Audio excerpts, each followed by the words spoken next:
Apa sih peran Pratikno? Pratikno ini adalah Menteri Sekretaris Negara. Dia dulu Rektor UGM dan membantu Jokowi sejak jadi wali kota dan ikut membantu pemenangannya. Ini berdasarkan liputan kami. Ya, dan dia diduga menjadi operator politik Jokowi. Menteri Sekretaris Negara ini menjadi jembatan kemana-mana, ke PDIP, ke Golkar dan lain-lain, ke partai-partai. Ini dia yang kemudian bergerak lah. Dan ini disinyalir menekan kampus asalnya. Sebenarnya bukan hanya kampus asalnya, ya, yaitu UGM. Kami dapat cerita waktu itu setelah kami ghost to kampus di UGM. Gak lama kemudian kan Jokowi datang ya ke Jogja, dan di situ waktu kami datang kok ada spanduk-spanduk gitu menolak atau mengkritik pemerintah. Nah, begitu Jokowi datang, itu spanduk-spanduknya dicopot, dan informasi yang kami dapat itu memang ada instruksi.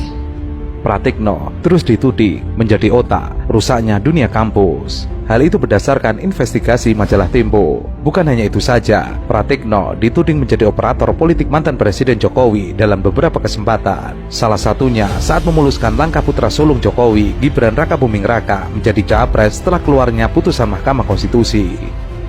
Dan Pratikno ini dulu meminta kampus-kampus, forum rektor kampus itu untuk mendukung Ganjar Pranowo. Ya, setelah Jokowi beralih mendukung Prabowo, dia meminta forum rektor ini untuk mendukung Prabowo. Nah, selain itu, Pratikno ini diduga ini melobi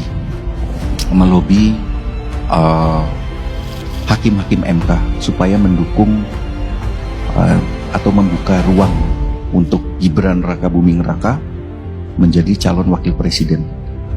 Waktu itu putusan MK kan membolehkan mereka yang belum berusia 40 tahun ya untuk menjadi calon presiden atau calon wakil presiden sepanjang dia menjadi kepala daerah. Pratikno memang dikenal ahli dalam bidang kebijakan publik, politik desentralisasi, dan politik keuangan negara. Jabatan selama 2 periode telah menghilangkan etika yang diembannya sebagai akademisi. Meskipun ia telah mempelajari etika, transparansi, keadilan sosial, dan norma hukum, namun usai menjadi menteri membuatnya menanggalkan nilai-nilai itu. Bahkan politik adalah urusan publik yang terkait dengan etika dan norma. Nah, ini bentuk lain ancaman ke kampus. Ya, pertama, ramai-ramai memberi gelar kehormatan. Ini yang dilakukan oleh kampus juga ya, dua sisi jadinya. Kita lihatlah, ada begitu banyak kampus yang lebih dari satu, buat saya sudah too much ya, memberikan gelar kehormatan, entah itu profesor, entah itu doktor kehormatan kepada politikus. Itu yang benar politikus, bukan politisi. Kenapa? Karena kelakuannya kayak tikus gitu ya. Dan politikus ini akhirnya banyak sekali yang mendapatkan gelar doktor gitu. Dan kita tahu kemudian penelusuran kami yang sudah berulang kali diulas di majalah Tempo, bahwa mereka ini ada lobby-lobby, memberikan uang dan lain-lain. Ya, kalau kita bicara, ada orang-orang yang sangat tidak layak ya. Ada yang jurnalnya, artikel yang dia publish itu terindikasi tidak dia bikin sendiri, tapi kemudian bisa mendapat gelar profesor. Berdasarkan investigasi yang dilakukan, Pratikno diduga telah melanggengkan kekuasaan sang majikan. Bahkan, Pratikno pun terseret dalam pusaran kasus korupsi BTS 4G, Bakti Kominfo yang ditangani Kejaksaan Agung.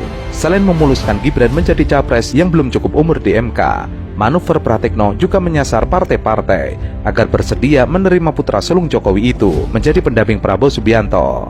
Bukan hanya itu, Pratikno juga berperan penting untuk mengonsolidasi para rektor se-Indonesia.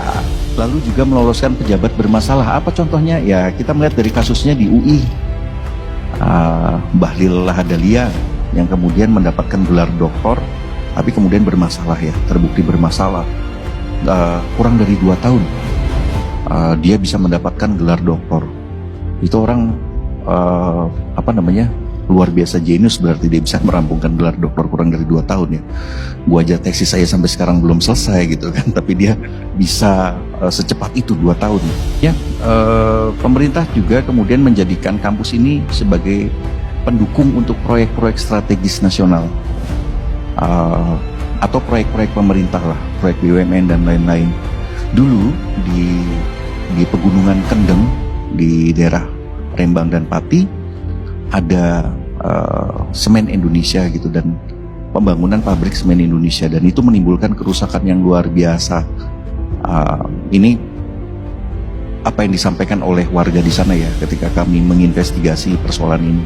Usut punya usut, ternyata juga ada peran dari akademikus, dosen-dosen yang kemudian mendukung dalil-dalil dari semen Indonesia ini. Nah, terakhir adalah pemerintah memberikan gula-gula izin tambang